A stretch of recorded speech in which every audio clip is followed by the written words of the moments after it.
நத்தம் கணவாய் தாக்குதல் பத்தி பார்த்தோம். ஹெரான் திரும்புறாரு மதுரைக்கு. திரும்பும்போது திருச்சி வழியா திரும்புறாரு. நத்தம் கணவாய் வழியா போகும்போது கள்ளரின மக்கள் என்ன பண்றாங்க அப்படின்னா அவரு மேல போர் தொடுத்து அவரு கோவில்புரம் அப்படிங்கிற ஊர்ல திருடிட்டு வந்த சிலைகளை எல்லாமே அவங்க திரும்ப எடுத்துடுறாங்க. சோ இதனால ஹெரான் என்ன பண்ணிடுறாரு அப்படின்னா பணி நீக்கம் செய்யப்படுறாரு. அதுக்கடுத்து பார்த்தோம் அப்படின்னா யார் வராங்க அப்படின்னா பிரிட்டிஷ் எதிர்ப்பாளர்களோட கூட்டமைப்பு நட்பு கூட்டணியும் பத்தி பார்க்க போறோம்.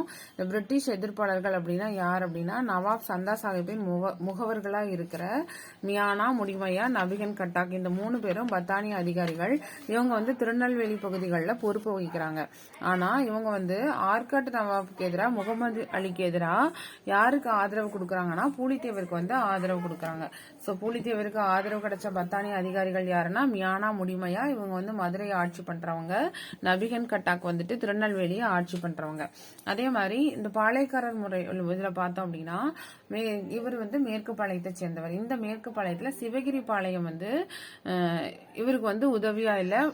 சிவகிரி பாளையத்தை தவிர மற்ற எல்லாருமே பூலித்தேவருக்கு ஆதரவா இருந்தாங்க. அதே மாதிரி கிழக்கு பாளையங்கள்ல எட்டயபுரம் இந்த கூட்டமைப்புல சேரவே இல்லை. யாருக்கு நம்மளோட கட்டபொம்மனுக்கு எதிரா இருந்தாங்க. சரியா? அதுக்கப்புறம் ராமநாதபுரம், புதுக்கோட்டை மன்னர்கள்லாம் ஆங்கிலேயர்களுக்கு ஆதரவா இருந்திருக்காங்க. சோ இதனால என்ன பண்ணார் அப்படின்னா பூலித்தேவர் மைசூர் ஹைதர் அலியோட உதவியையும் பிரெஞ்சுக்காரர்களின் உதவியும் பெறணும்னு ட்ரை பண்றாரு. பிரெஞ்சுக்காரர்களோட உதவி இவருக்கு கிடைக்கல. அதே மாதிரி ஹைதர் அலிக்கு உதவி கேட்டிருந்தப்போ ஹைதர் அலி மராத்தியர்களோட போர் பண்ணிட்டு இருந்ததுனால பூலித்தேவருக்கு ஹைதர் அலியாலையும் உதவ முடியல. சோ இதுக்கடுத்து என்ன நடக்குது அப்படின்னா 1755 களக்காடு அப்படிங்கிற இடத்துல போர் நடக்குது. இந்த களக்காடு போர்ல யாருக்கும் நடக்குது அப்படின்னா பூலித்தேவருக்கும் நவாப் சந்தா சாஹிப்போட நவாப் படைகள் இருக்கு இல்லையா, மாபுஸ்கானோட திருநெல்வேலிக்கு வராங்க. திருநெல்வேலிக்கு வரும்போது கம்பெனி ஒரு 1000 சிப்பாய்களை நவாப்க்கு அனுப்புறாங்க. அதுக்கப்புறம் 600க்கு மேற்பட்ட படை வீரர்களையும் மாபுஸ்கானுக்கு அனுப்புறாங்க.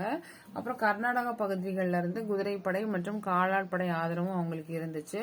ஆனா என்ன ஆச்சு அப்படின்னா அவங்க எல்லாம் வரத்துக்கு முன்னாடியே திருவிதாங்கூரோட ஆதரவை பெற்று பூலித்தேவர் இவரோட வீரர்களோட சேர்த்து திருவிதாங்கூரோட 2000 வீரர்களும் அந்த களக்காடு போர்ல இணைஞ்சு மாபுஸ்கான் படைகளை தோற்கடிச்சிடுறாங்க.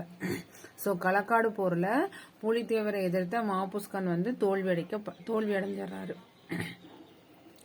சோ இதோட இவங்களோட இது முடிஞ்சிச்சு. இதுக்கடுத்து என்ன ஆகுதுன்னா யூசப் கான் வராரு.